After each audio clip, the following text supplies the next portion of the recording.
Very good evening class. Welcome to our YouTube channel RPSC bio academy. आज हम एक नई यूनिट शुरू कर रहे हैं, बायोटेक्नोलॉजी। अगर मैं आरपीएससी फर्स्ट ग्रेड के सिलेबस की बात करूं तो बायोलॉजी में जो बायोटेक्नोलॉजी है वो पीजी लेवल पे दे रखी है और इसे हम पीजी लेवल पर ही जाकर पढ़ेंगे, यानी उस लेवल की स्टडी करेंगे जिस लेवल पर ये दे रखी है। हालांकि क्वेश्चन बहुत आसान आते हैं, लेकिन फिर भी हम इसे पीजी लेवल पर जाकर पढ़ेंगे और यहाँ पर कॉलेज लेक्चरर, स्कूल लेक्चरर और सेकंड ग्रेड में जितने भी क्वेश्चन आरपीएससी में पूछे गए हैं उन सबको यहीं पर सोल्व करेंगे। सबसे पहले हम बायोटेक्नोलॉजी की डेफिनेशन की बात करते हैं। तो biotechnology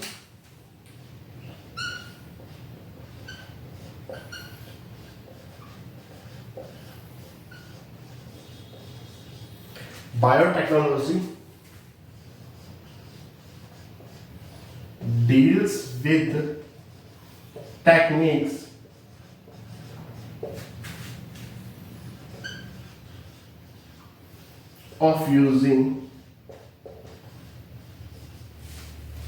deals with techniques of using organism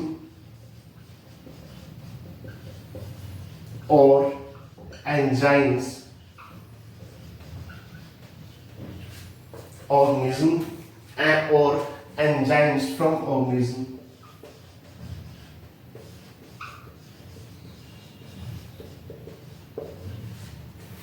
to produce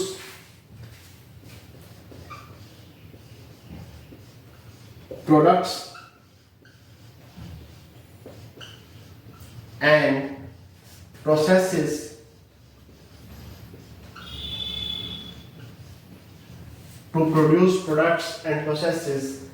helpful to human।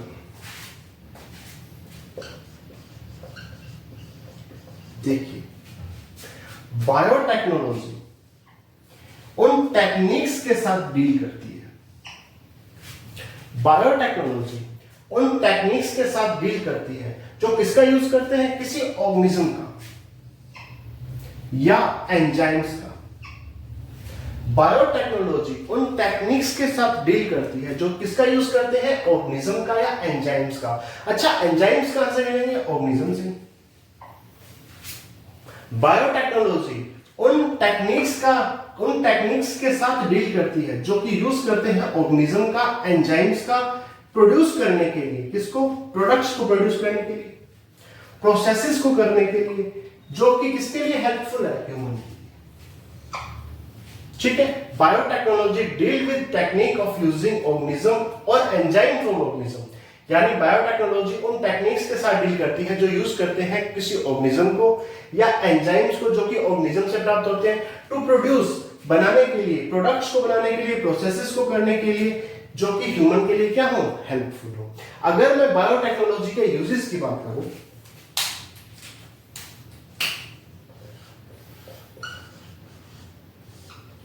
किसकी बात करूं, यूजेस की बात करूं, तो पहला यूजेस क्या आएगा, ब्रेड,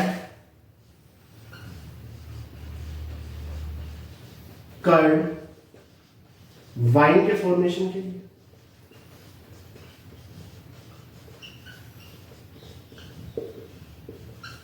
ब्रेड बनाने में, कर्ड बनाने में, वाइन के फॉर्मेशन के लिए। इसके अलावा correcting,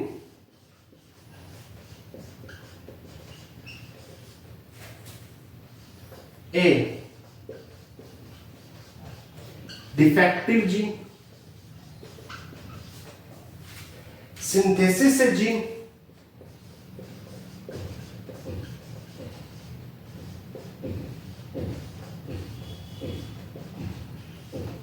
developing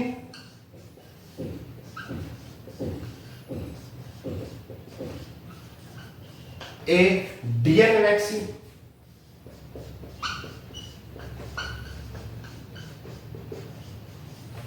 developing a DNA vaccine, in vitro fertilization,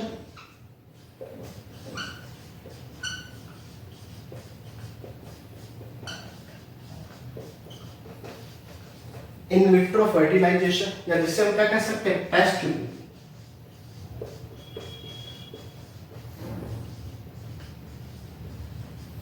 जो बायोटेक्नोलॉजी है उसके यूजेस क्या है? ब्रेड बनाने में, कर्ड बनाने में, दही बनाने में, वाइन के फॉर्मेशन, ठीक है, या कोई ऐसी डिफेक्टिव जीन है उसे करेक्ट करने में, करेक्टिंग ए डिफेक्टिव जीन, कोई भी जीन जो डिफेक्टिव है उसे करेक्ट करने में, सही करने में, सिंथेसिस ए जीन, किसी जीन का सिंथेसिस करने में, developing a DNA vaccine, DNA vaccine के डेवलपमेंट के लिए, या इन विट्रो फर्टिलाइजेशन, या जिसे हम कहते हैं टेस्ट ट्यूब बेबी के फॉर्मेशन के लिए इसका यूज किया जाता है, ठीक है। ये इसके यूजेस आ गए। अब हम आगे चलते हैं।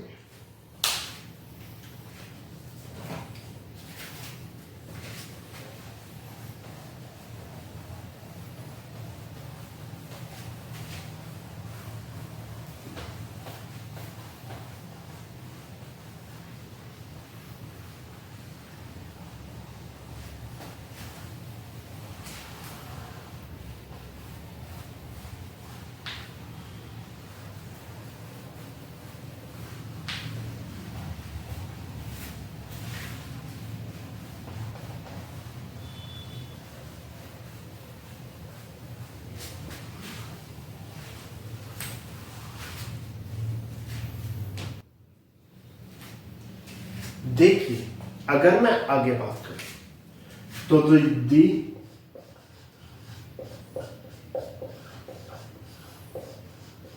European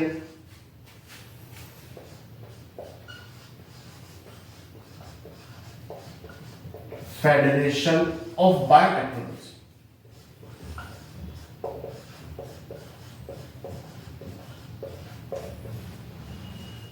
the European Federation of Biotechnology, इसे क्या कहते हैं? EFB, the European Federation of Biotechnology. इसने भी बायोटेक्नोलॉजी की एक डेफिनेशन दी है। इसने क्या कहा है? इसने कहा है the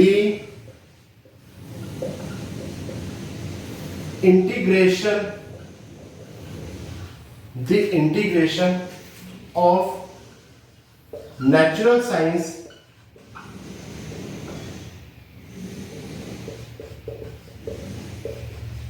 and organism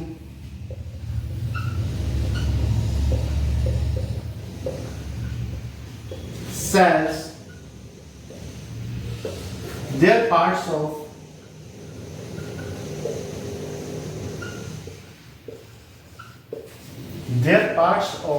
and molecular analogs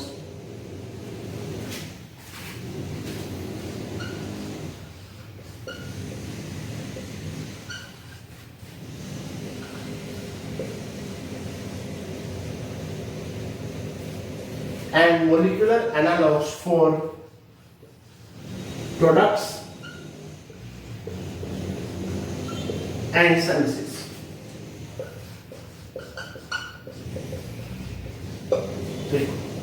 the European Federation of biotechnology, EFB, ने भी एक डेफिनेशन दी है बायोटेक्नोलॉजी की। ये कहता है इंटीग्रेशन करो, सबको जोड़ो। किसको जोड़ना है? नेचुरल साइंस को। किसको जोड़ना है? नेचुरल साइंस को ऑर्गेनिजम्स के साथ, सेल्स के साथ या उनके पार्ट्स के साथ, ऑर्गेनिज्म के साथ, सेल्स के साथ या उनके पार्ट्स के साथ, या मॉलिक्यूलर एनालॉग्स के साथ। किसके लिए? प्रोडक्ट्स के लिए और सर्विसेज के लिए। यानी ये कहता है सबको इंटीग्रेशन करो, सबको जोड़ो, नेचुरल साइंस को भी, ऑर्गेनिज्म को भी, सेल्स को भी, उनके पार्ट्स को भी, मॉलिक्यूलर लेवल तक, मॉलिक्यूलर एनालॉग्स तक, ठीक है, ताकि हमें प्रोडक्ट्स मिल सके और क्या मिल सके? सर्विसेज मिल सके। अगर मैं फादर ऑफ बायोटेक्नोलॉजी की बात करूं, फादर ऑफ बायोटेक्नोलॉजी की बात करूं तो वो है कार्ल इराकी।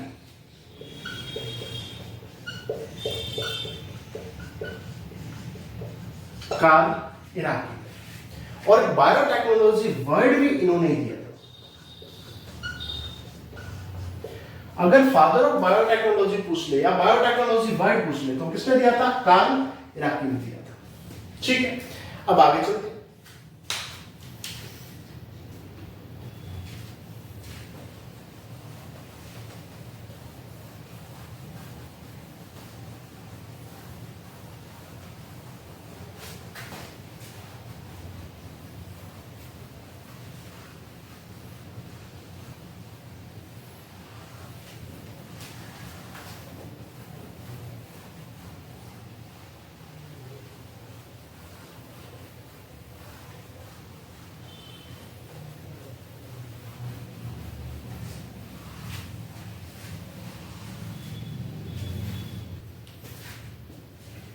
अगर मैं बायोटेक्नोलॉजी के प्रिंसिपल्स की बात करूं,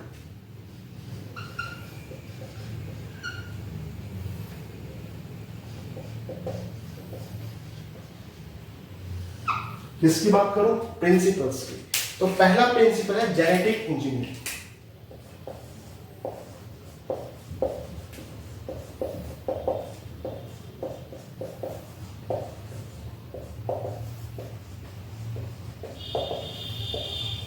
जेनेटिक इंजीनियरिंग। दूसरा है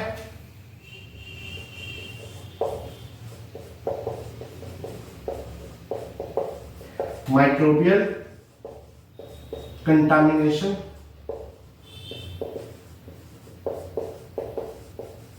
फ्री। Microbial contamination free. पहले बात करें जेनेटिक इंजीनियरिंग की। जेनेटिक इंजीनियरिंग क्या है? यहां पे to alter the chemistry of genetic material। यहां पर जेनेटिक इंजीनियरिंग में क्या किया जाता है?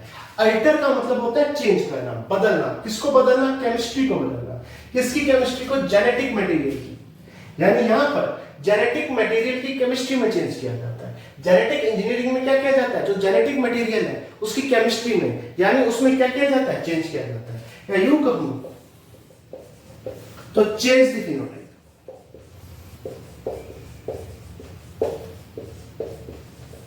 फिनोटाइप में बदलाव, किसमें बदलाव हो जाता है? फिनोटाइप में बदलाव हो जाता है। माइक्रोबियल कंटामिनेशन फ्री की बात की जाए तो यहां पर माइक्रोबियल की ग्रोथ को रोका जाता है। माइक्रोबियल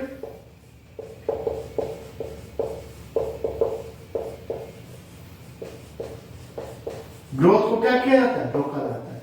लेकिन उसी माइक्रोबियल ग्रोथ को करवाया जाता है, उस ग्रोथ को करवाया जाता है, उस माइक्रोब की ग्रोथ को करवाया जाता है,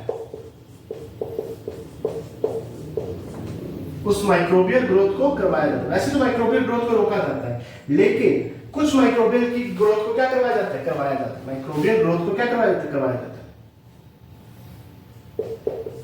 देखो यहां पे बेसिकली पहले हमने माइक्रोबियल ग्रोथ को रोक दिया, लेकिन एक स्पेसिफिक या डिजायर्ड माइक्रोबियल ग्रोथ को, कौन सी?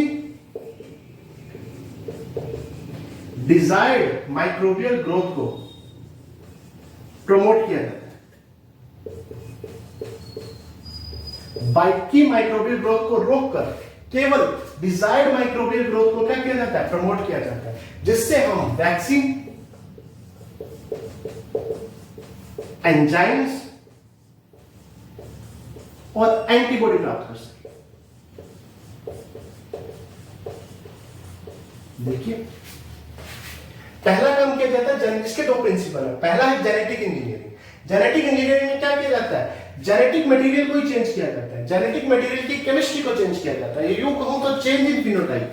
फिनोटाइप में क्या लाया जाता है? चेंज लाया जाता है। दूसरा क्या किया जाता है? माइक्रोबियल कंटामिनेशन फ्री, यानी माइक्रोबियल की ग्रोथ को रोका जाता है, लेकिन जो डिजायर्ड माइक्रोबियल ग्रोथ है उसे प्रमोट किया जाता है। ठीक है, किसके लिए? वैक्सीन के फॉर्मेशन के लिए, एंजाइम्स के लिए और एंटीबॉडी के फॉर्मेशन के लिए। यहां पर जो केवल डिजायर्ड माइक्रोबियल ग्रोथ है उसी को ही क्या किया जाता है? प्रमोट किया जाता है।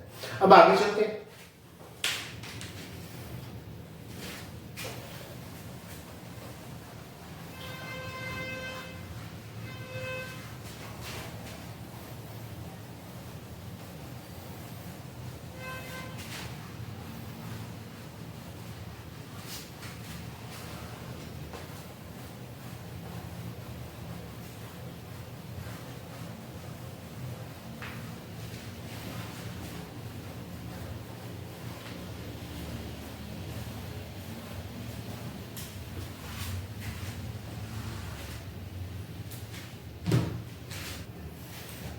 देखिए पहले जिस बायोटेक्नोलॉजी का यूज किया जाता था उसे कहते थे ओल्ड बायोटेक्नोलॉजी, ओल्ड या ट्रेडिशनल बायोटेक्नोलॉजी।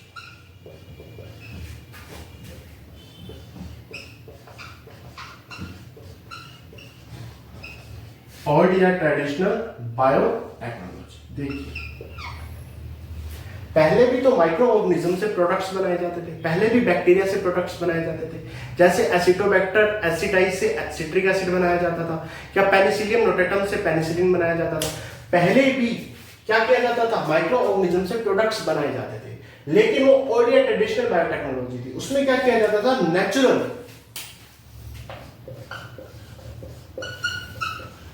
कैपेबिलिटीज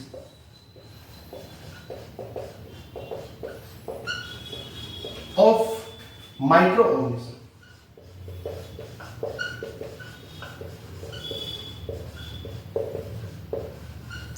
जो माइक्रो ऑर्गेनिज्म की नेचुरल कैपेबिलिटीज थी उसी आधार पर प्रोडक्ट्स बनाए जाते थे। जो माइक्रो ऑर्गेनिज्म की जो नेचुरल कैपेबिलिटी थी उसी बेस पर क्या बनाए जाते थे, प्रोडक्ट्स बनाए जाते थे। जैसे सिट्रिक एसिड का फॉर्मेशन एसिटोबैक्टर एसिटाइड द्वारा, ठीक है। सिट्रिक एसिड का क्या करना, फॉर्मेशन करना। पेनिसिलिन का फॉर्मेशन करना पेनिसिलियम नोटेटम द्वारा, पेनिसिलिन का क्या करना, फॉर्मेशन करना। लेकिन आजकल जो बायोटेक्नोलॉजी यूज की जाती है उसे न्यू बायोटेक्नोलॉजी या मॉडर्न बायोटेक्नोलॉजी कहते हैं।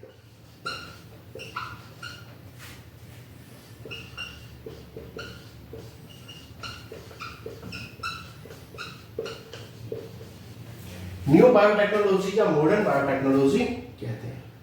अच्छा, न्यू टेक्नोलॉजी या मॉडर्न बायोटेक्नोलॉजी में क्या किया जाता है, इसमें बेसिकली रिकॉम्बिनेंट डीएनए का निर्माण किया जाता है।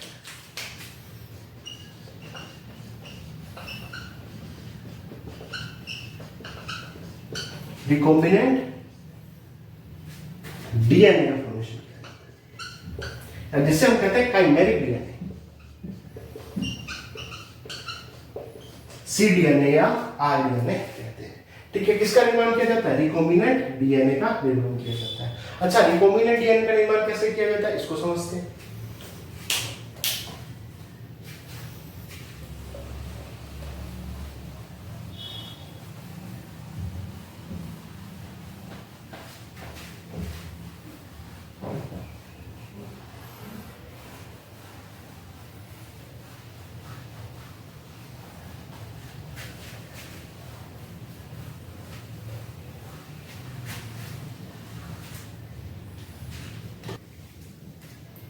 देखिए, यदि मैं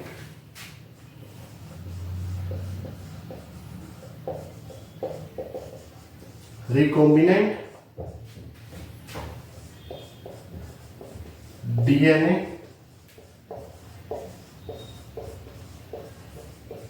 टेक्नोलॉजी की बात करूं, ठीक है, तो रिकॉम्बिनेंट डीएनए टेक्नोलॉजी की खोज किसने की, तो सबसे पहले Herbert Boyer and Stanley Cohen. अगर मैं रिकॉम्बिनेंट या आरडीएनए टेक्नोलॉजी की बात करूं तो इसकी डिस्कवरी हर्बर्ट बेयर और स्टेनले कोहन ने की। हम यहां पर बैक्टीरिया या प्रोकैरियोट से क्या बना सकते हैं, ह्यूमन की इंसुलिन बना सकते हैं। क्या बना सकते हैं, ह्यूमन की इंसुलिन बना सकते हैं। कैसे बना सकते हैं उसको देखते हैं।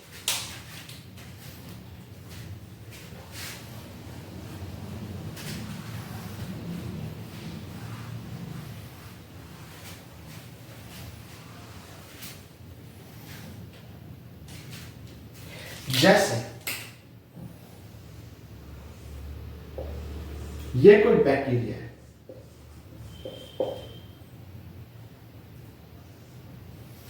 ठीक।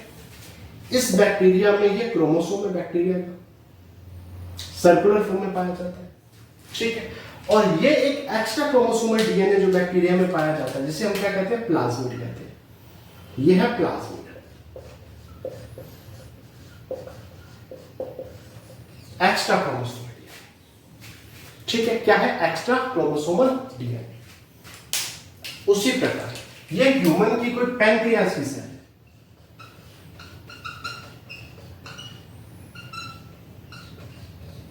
ये उसका डीएनए है।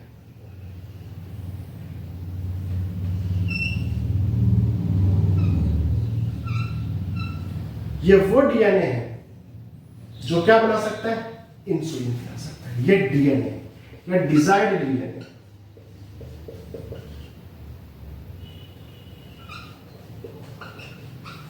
Desired DNA. सबसे पहले हम यहां से प्लाज्मिड को अलग करेंगे। ये प्लाज्मिड आ गया, circular double stranded DNA, extra chromosome DNA,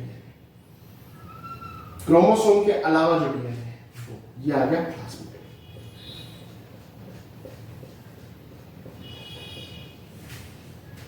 और ये है डीएनए। कुछ इस तरह से मैं इस डीएनए को शो कर देता हूं।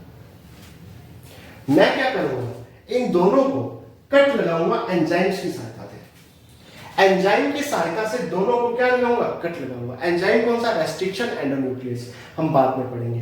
एंजाइम की सहायता से मैं दोनों को कट लगाऊंगा, जैसे इसको कट लगाया और इसको यहां से इस तरह से कट लगा दिया। रेस्ट्रिक्शन एंडोन्यूक्लियस एंजाइम की सहायता से मैंने इसको क्या कर दिया, कट लगा दिया। ठीक है, हम डिटेल में पढ़ेंगे। अब क्या होगा, अब इन दोनों को जोड़ दिया जाएगा, दोनों को एक ही एंजाइम से कट लगाया जाएगा ताकि दोनों के जो एंड है आपस में चिपक सके, आपस में क्या हो सके, जुड़ सके। ठीक है, तो कैसे जुड़ेंगे,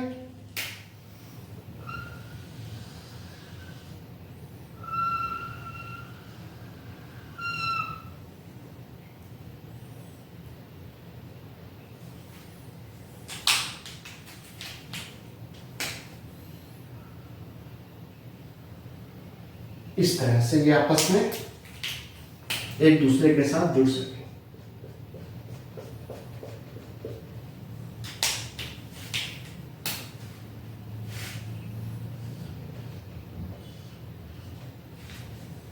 ठीक है, देखिए यहां पर प्लाज्मिड है। प्लाज्मिड कहां पर है, बैक्टीरिया में उपस्थित है। एक्स्ट्रा क्रोमोसोमल डीएनए क्या है, एक्स्ट्रा क्रोमोसोमल डीएनए।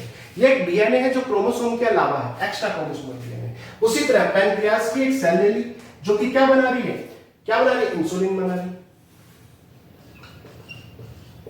इंसुलिन का क्या कर रही है, फॉर्मेशन कर रही है।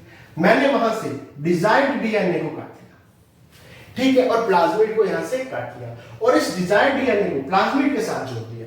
अब इसे मैं होस्ट सेल में प्रवेश कराऊंगा। मान लीजिए बैक्टीरिया की सेल है,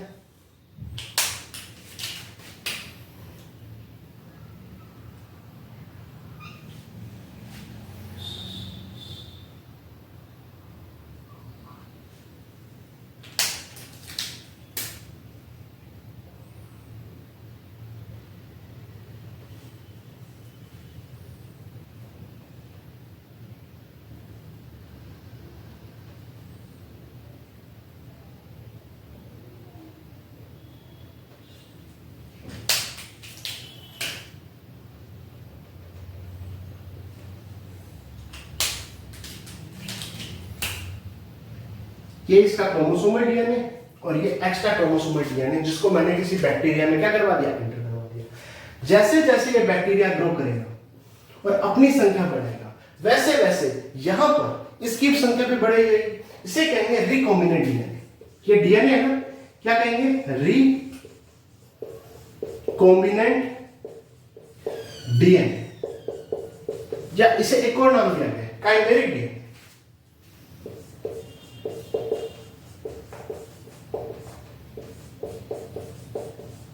इसे सीडीएनए या आरडीएनए भी कहते हैं, रिकॉम्बिनेंट डीएनए या काइमेरिक डीएनए भी कहते हैं। जैसे जैसे ये बैक्टीरिया अपनी संख्या बढ़ेगा, वैसे वैसे रिकॉम्बिनेंट डीएनए या काइमेरिक डीएनए की संख्या भी बढ़ती जाएगी। और हम यहां पर जो प्रोडक्ट्स है इंसुलिन, वो इस बैक्टीरिया से प्राप्त करता है।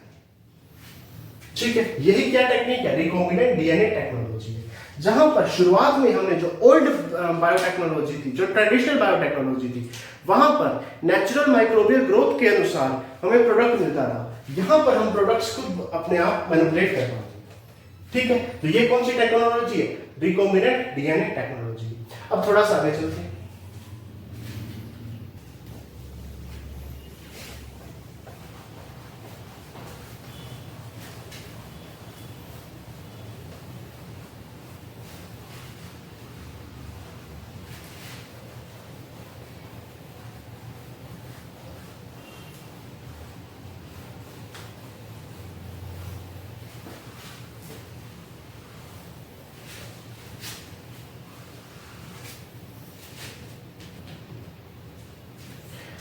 देखिए, रिकॉम्बिनेंट डीएनए टेक्नोलॉजी के लिए हमें दो सिग्निफिकेंट डिस्कवरीज की रिक्वायरमेंट थी। दो ऐसी डिस्कवरीज की रिक्वायरमेंट थी जो बहुत जरूरी थी। कौन कौन सी? पहली थी प्लाज्मिड।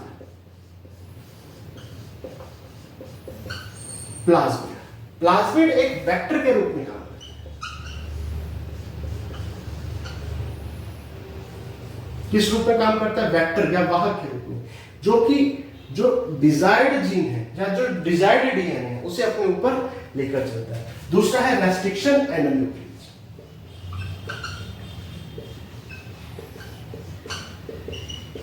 रेस्ट्रिक्शन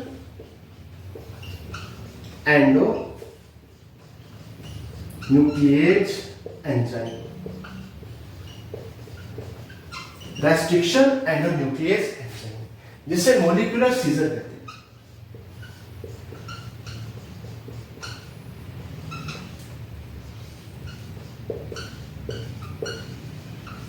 मॉलिक्यूलर सीजर, कैंची कहते हैं, आणविक कैंची कहते हैं। क्या नाम है? रेस्ट्रिक्शन एंडोन्यूक्लियस एंजाइम, आणविक कैंची या मॉलिक्यूलर सीजर कहते हैं। ये डीएनए को कट करने के काम है,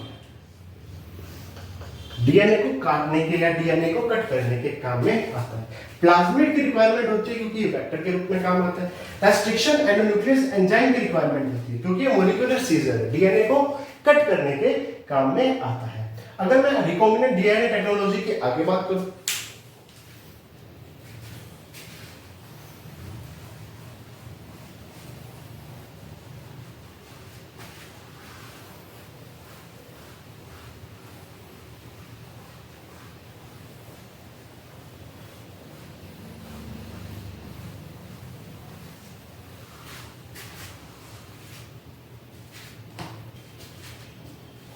देखिए रिकॉम्बिनेंट डीएनए टेक्नोलॉजी में हो क्या है, यहां पर बेसिकली जो डीएनए है, डीएनए का मैनिपुलेशन किया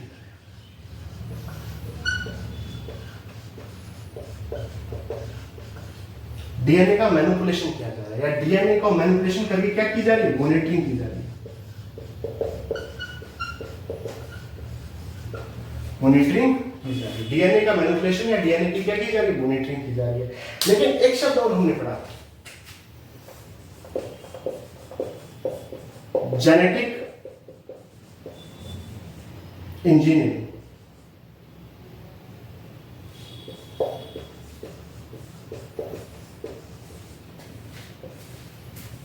जेनेटिक इंजीनियरिंग, जेनेटिक इंजीनियरिंग में क्या किया जाता है?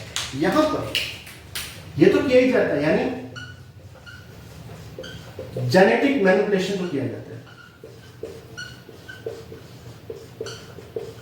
जेनेटिक मैनिपुलेशन तो किया जाता है। इसका आगे हेरिडिटी में, यानी इसकी आने वाली पीढ़ियों में इसका यूज किया जाता है या इसकी स्टडी की जाती है। जेनेटिक इंजीनियरिंग में क्या करते हैं कि जेनेटिक मैनिपुलेशन तो हमने कर लिया यहां पर रिकॉम्बिनेंट डीएनए टेक्नोलॉजी में, इसकी हेरिडिटी की स्टडी या हेरिडिटी में यूज हम किसमें करते हैं? जेनेटिक इंजीनियरिंग में करते हैं। तो ये दोनों अलग अलग चीजें, एक है रिकॉम्बिनेंट डीएनए टेक्नोलॉजी जहां पे हमने डीएनए को मैनिपुलेट किया, डीएनए की मॉनिटरिंग की। जेनेटिक इंजीनियरिंग में क्या किया? जो जेनेटिक मैनिपुलेशन हमने किया था उसमें हेरिडिटी की स्टडी की, यानी उसमें आने वाली पीढ़ियों में वो किस तरह से इफेक्ट कर रहे हैं, उसका यूज क्या है, उसकी स्टडी की। ठीक है, तो यहां पर हेरिडिटी की स्टडी की जाती है। तो ये रिकॉम्बिनेंट डीएनए टेक्नोलॉजी और जेनेटिक इंजीनियरिंग में फर्क है। अब एक क्वेश्चन रिकॉम्बिनेंट डीएनए टेक्नोलॉजी से आया हुआ है, उसको देखते हैं।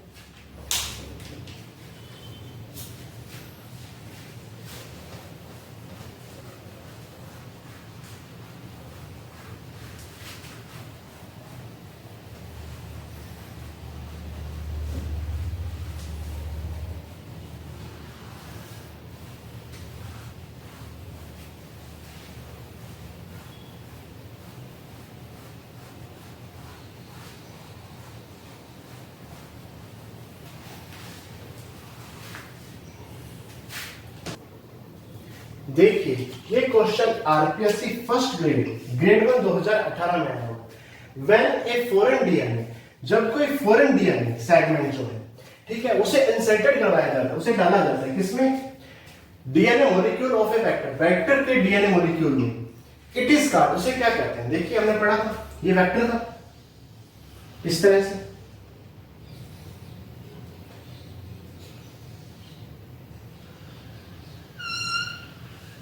उसमें हमने एक डीएनए मॉलिक्यूल को क्या किया था, इंसर्टेड करवाया था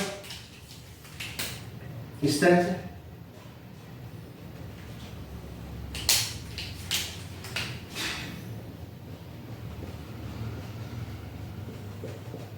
इसे क्या बोला था, रिकॉम्बिनेंट डीएनए।